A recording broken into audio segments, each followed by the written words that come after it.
నా పానానికి ఇంకెవరురా ముంగట? ఆ సారు నేనే, నా పేరు పోకల ఆకుల శర్మ సారు. పాట వినిపివయా? పేరు చెప్పుడు కాదు మొదలు. పాట నా సారు వినిపిత్తా. ఇగో పాడుతున్నా, నాకు కొద్దిగా పచ్చవాతము, ఏమనుకోద్దు. జర్ర అనుకుంటా రాసిన పాట ఈనుండ్రి.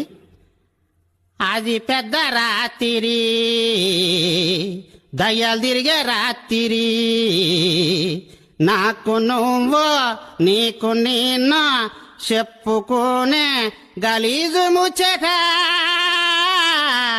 ఓయంకిరాయే నాయంకిరాయే, అర్ధరాత్రి పెద్ద పిట్టతో కబురు పంపిన, మీ ఇంటి అనక పిడికల కుచ్చకడ కాపుగాసిన, ఆరు బయట మీ నానమ్మ వంట చూడక దొక్కినా.